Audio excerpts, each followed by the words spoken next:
नमस्कार, जय हिंद। मैं हूं रवि मोहन शर्मा और आप देख रहे हैं एंडेवर प्रेप का ये ऑनलाइन प्लेटफॉर्म। दोस्तों, आज हम लोग एक बेहतरीन विषय पर चर्चा करने जा रहे हैं और ये एक ऐसी व्यवस्था के बारे में बात करने जा रहे हैं जो कि प्लासी के युद्ध के पश्चात शुरू होती है। इस युद्ध ने 1757 के इस प्लासी के युद्ध ने भारत में असल तरीके से ईस्ट इंडिया कंपनी की प्रभुसत्ता को कायम कर दिया था। हम ऐसी प्रभुसत्ता की बात करने जा रहे हैं, ऐसी ब्रिटिश व्यवस्था की बात करने जा रहे हैं जिसका नाम है रैयतवाड़ी व्यवस्था, महालवाड़ी व्यवस्था एवं परमानेंट सेटलमेंट सिस्टम, यानी कि स्थायी बंदोबस्त व्यवस्था। तो मेरे प्यारे बच्चों, जल्दी से इसको शुरुआत करते हैं हम लोग।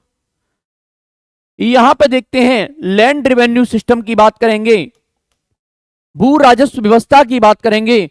तो भू राजस्व व्यवस्था को असल बात की जाए तो 1757 से 1857 तक एक व्यवस्था होती थी जो बताती है कि इस समय तक भू राजस्व की व्यवस्था कैसी थी, यानी कि ईस्ट इंडिया कंपनी के बाद से व्यवस्थाएं कैसी थी और उसको लेकर के हम लोग क्या चर्चा करने जा रहे हैं। तीन व्यवस्थाएं इस समय फेमस थी।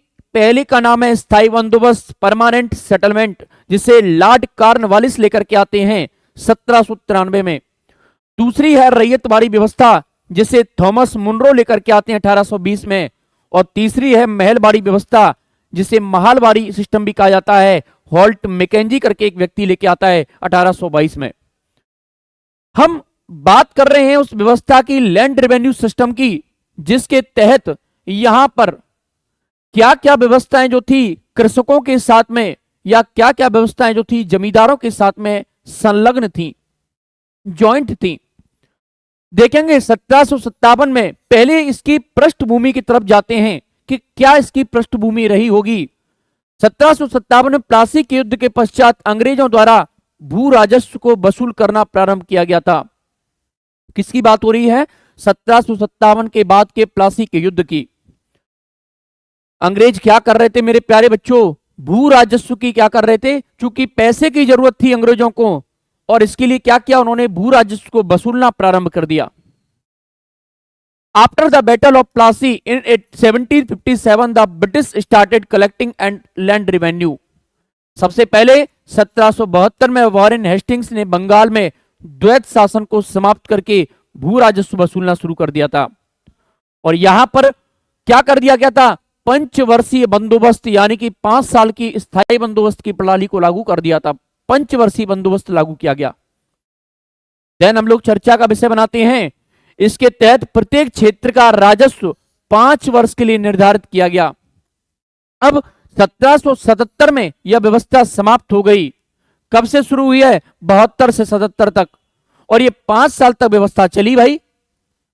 इसके बाद में जो लैंड व्यवस्था थी या भू राजस्व व्यवस्था थी, वो 1 वर्ष के लिए निर्धारित कर दी गई कि प्रत्येक वर्ष पर क्या होगा?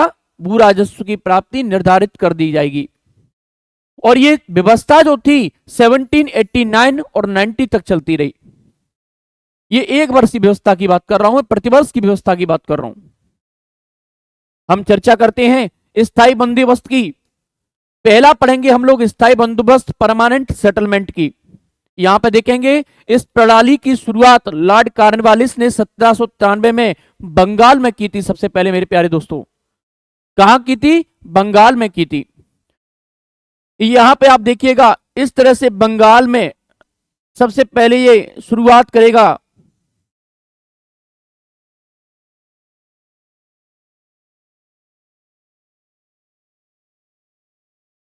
और यहां पर बंगाल में जब स्थायी बंदोबस्त की शुरुआत हो जाएगी तो सबसे पहले स्थायी बंदोबस्त की शुरुआत सबसे पहले बंगाल में होने का कारण क्यों? क्योंकि बंगाल में यहीं पर अकाल की स्थिति पैदा हो गई थी मेरे प्यारे दोस्तों। डेची आयोग बनाया गया, टेची आयोग बनाया गया। इस तरीके से कई आयोग गठित हुए इसको लेकर के, और बंगाल में सबसे पहले यह व्यवस्था अपनाई गई थी। तो आप लोग देख रहे होंगे इस भू राजस्व की जमींदारी प्रणाली के रूप में भी जाना जाता था। इसे किस नाम से जाना जाता था? जमींदारी प्रणाली के रूप से। भूमि के स्वामित्व को वंशानुगत बना दिया गया था। Ownership of land was made hereditary. आप देख रहे होंगे जमींदारी व्यवस्था क्या थी। ब्रिटिश और मिडिलमैन और फार्मर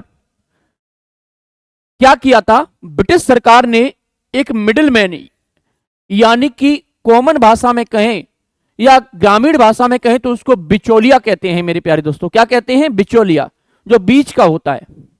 ये क्या करता था बिचौलिया? ब्रिटिश इसको आदेश देते थे बिचौलिया को कि जो ग्रामीणों की, जो किसानों की फसल है उससे जो कर अदा होगा, जो कर देंगे ये लोग, उसे आप कलेक्ट कीजिए और आपसे हम जो रेवेन्यू जनरेट होगा उसे हम कलेक्ट करेंगे। ये होता था इस स्थायी बंदोबस्त की प्रक्रिया में। ध्यान दीजिएगा, सिर्फ यही है, बस इतना सा जानना है आपको कि सरकार ने एक मिडिलमैन को यानी कि एक बिचौलियों को अपॉइंट कर रखा था और ये बिचौलिया क्या करता था, किसानों से उनकी जमीन खेती को खरीदता था, जो फसल होती थी उसको खरीदता था और फसल के दामों को क्या करता था, या फिर जो फसल बेच देते थे उन दामों को क्या करता था, ये एकत्रित करता था और ब्रिटिश सरकार तक पहुंचा देता था। आगे बढ़ेंगे हम लोग। इस व्यवस्था में जमींदार को भूमि का स्वामी माना जाता था। कौन माना जाता था मेरे प्यारे बच्चों? जमींदार को। जमींदार को भूमि का स्वामी माना जाता था।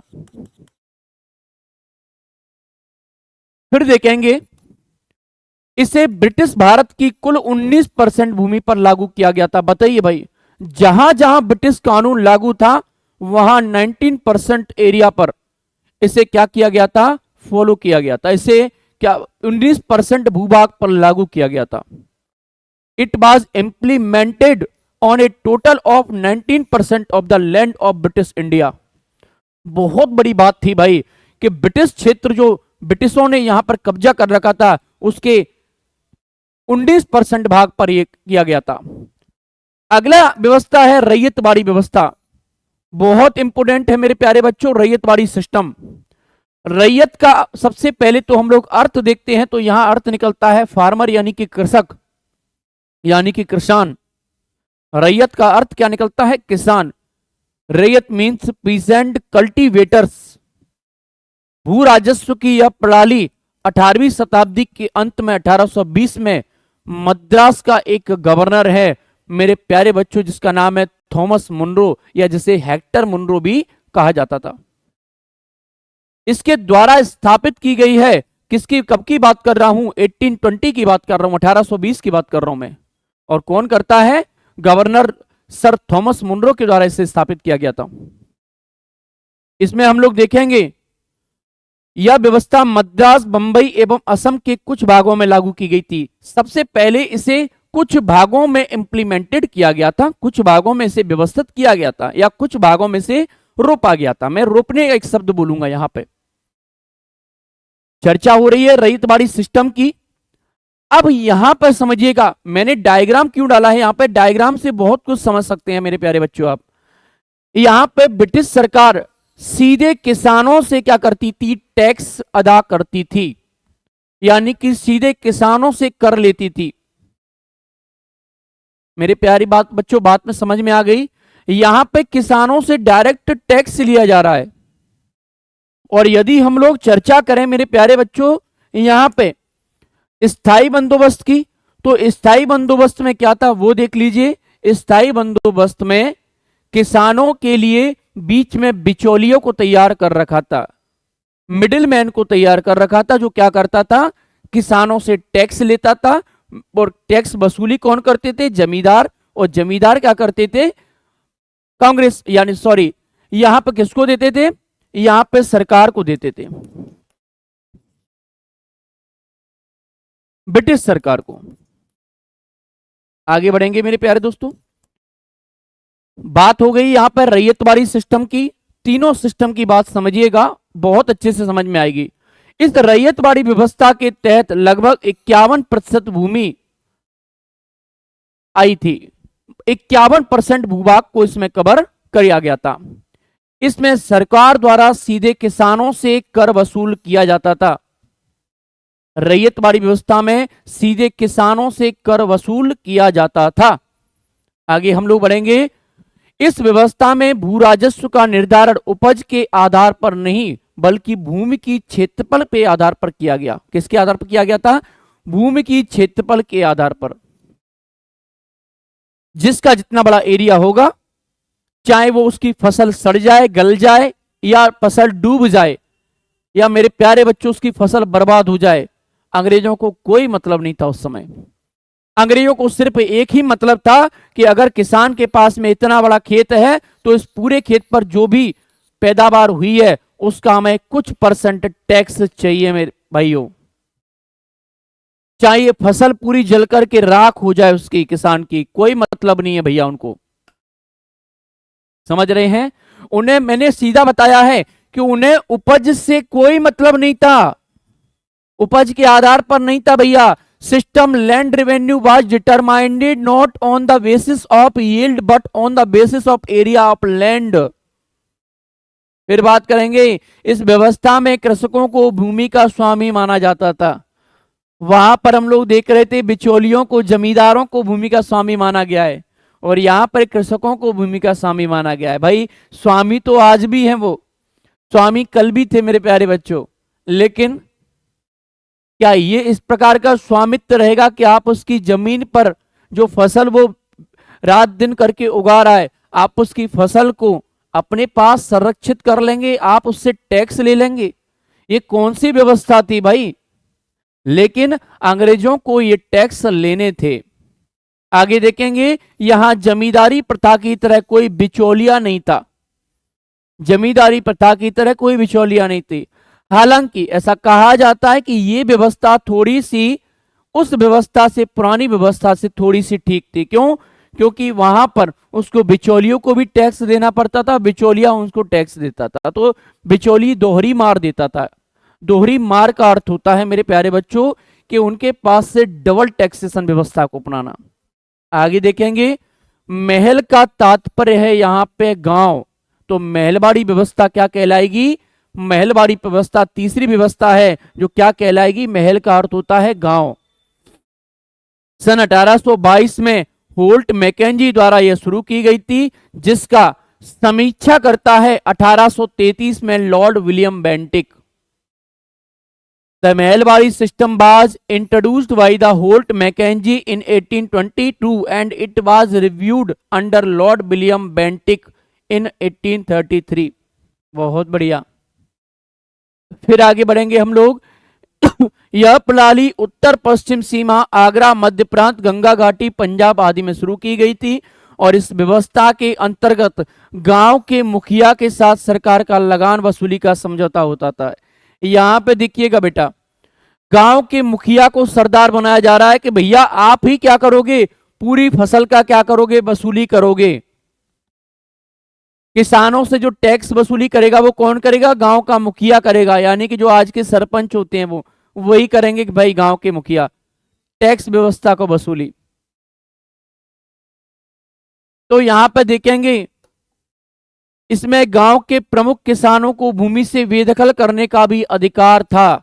बताइए, जिस किसान की जमीन होती थी उसको उसी भूमि से बेदखल करना कितना बड़ा धोखा था मेरे प्यारे बच्चों। इन व्यवस्थाओं को देखिए, हमारे पूर्व के ग्रामीणों ने या हमारे पूर्वजों ने किस प्रकार से अंग्रेजों की इन व्यवस्थाओं के यातनाओं को सहा है। मेलवाड़ी व्यवस्था के तहत लगान का निर्धारण माल या संपूर्ण गांव की उपज के आधार पर किया जाता था। किसके अंतर्गत? माल या संपूर्ण गांव की उपज के आधार पर किया जाता था। राजस्व ग्राम प्रधान या ग्राम नेताओं द्वारा एकत्रित किया जाता था। यहां पे देखेंगे ब्रिटिश सरकार थी, मिडिलमैन था। मिडिलमैन कौन था? ये मुखिया था। फार्मर जो है मिडिलमैन को देता था, मिडिलमैन ब्रिटिश सरकार को देता था।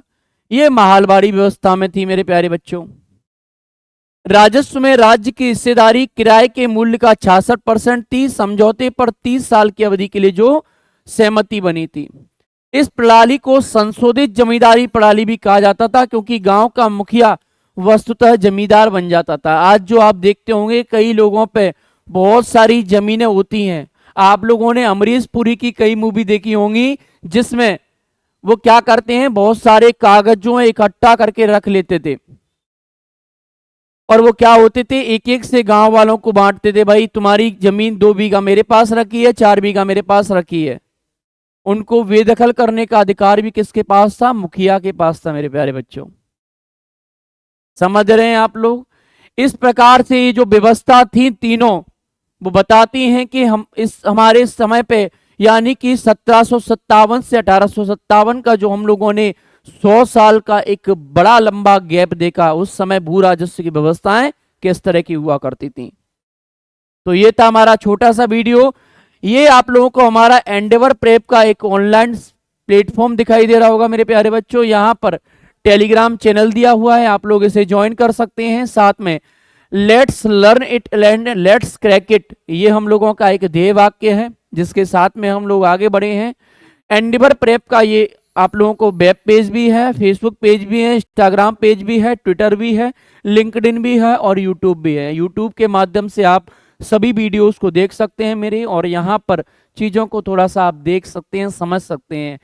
ये हमारा एक ऐसा प्लेटफॉर्म है जिस पर हम हमारी पूरी टीम लगातार एक बेहतरीन प्रयास कर रही है कि कुछ बेहतर व्यवस्थाएं की जाएं, जिससे छात्रों को कहीं अन्यत्र भ्रमित ना होना पड़े, जिससे उनके मार्ग में पढ़ाई को लेकर कोई रुकावट पैदा ना हो। तो मेरे प्यारे बच्चों, आप लोग हमारे एंडेवर प्रेप को जरूर ऑनलाइन ज्वाइन कीजिए। हमारे सभी वीडियोस को आप लोग जरूर देखें। करंट अफेयर्स की वीडियो भी मैं लेकर के आता हूं। इसके साथ में बहुत जल्दी इतिहास विषय की भी वीडियो भी लेकर के आने वाला हूं, तो आप लोग बने रहें हमारे साथ में। तब तक के लिए मैं आपसे विदा लेता हूं। जय हिंद, जय भारत।